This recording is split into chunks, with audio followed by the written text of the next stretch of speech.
not one at a time. All right, let's take a look at some punch numbers through the 3 rounds. You see Corrales busier. The connect percentage in favor of St. Clair, but Corrales has landed more shots. In the 3rd round, Corrales connected on 23 of 77, and St. Clair very inaccurate in round 3, just 12 of 63. Good left hand by Corrales. St. Clair's trying to get small with the taller guys, so he's harder to hit. And there he went upstairs after being downstairs and caught the standing up straight Corrales with the looping right hand. I think if St. Clair's going to have any kind of effect or success in this fight, it's going to be with the looping right hand, because Corrales does stand straight up.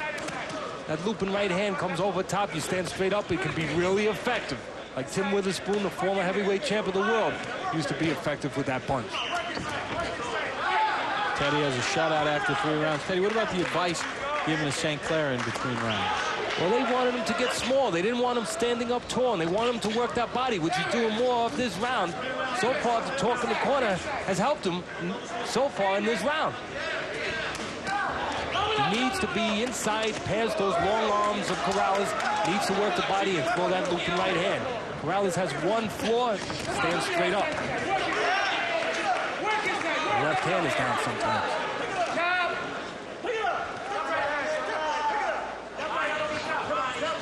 You can see he keeps that left hand low, Corrales, when he looks to throw that right hand. He can be timed, as I said earlier. The problem is you have to take a risk to step in there and time the taller guy. So it takes a real experienced guy not to be afraid to throw that punch. Nothing more than that. Nice double left hand from Corrales. Close round, early round with Sinclair. Corrales is starting to do what he has to do to bring it close again. Both guys were good amateurs. Corrales had 117 amateur fights, won a Nationals in '93. Fought a guy named Fernando Vargas twice in the amateurs, losing both times in decisions. And of course, Vargas, Saturday night, just won the junior middleweight title from Yuri Boy Campos. And I asked him about that.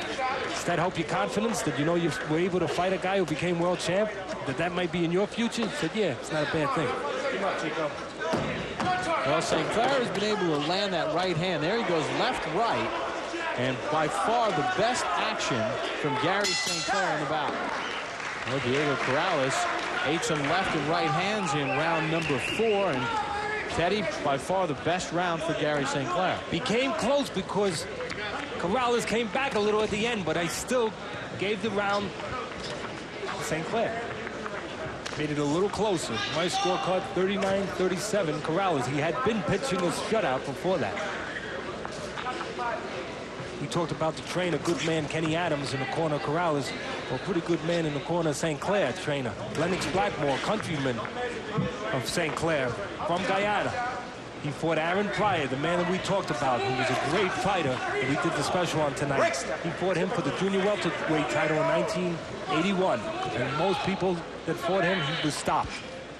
Well, we mentioned, but he made a good fight. Well, we mentioned round 4 was a good round for St. Clair. Look at that. He threw almost twice as many punches and outlanded Corrales 21-9.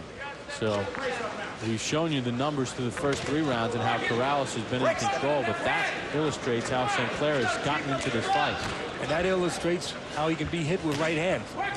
Just before that, the right hand, the looping right hand, connected with the straight up Corrales.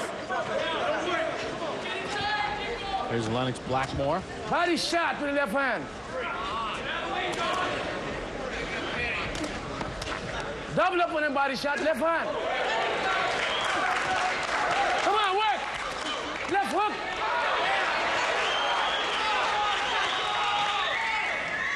Left hook, Gary, come on. Work your side.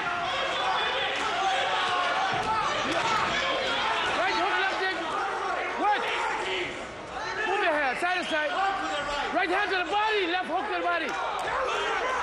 To the body with a right hook, son. Right hook to the body, son. Come on, Superman.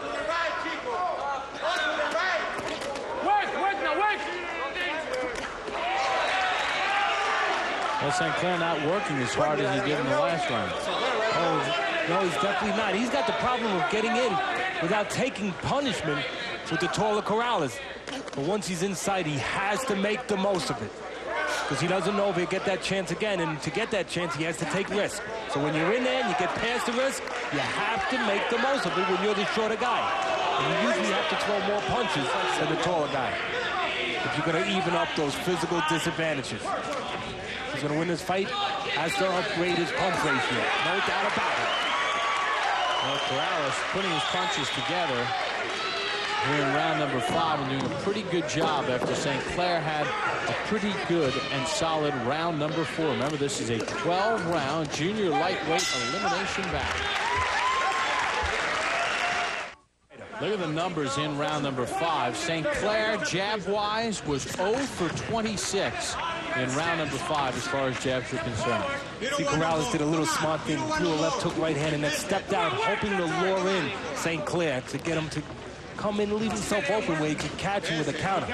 St. Clair just did not bite at it. Are you surprised that Corrales, when they get in tight, at least over the last round or so, has been able to do the better job in St. Clair? If a tall guy, Bob, is going to be successful in his business and become a world champion, which of course Corrales and St. Clair want to do, well, then a tall guy has to learn to fight on the inside.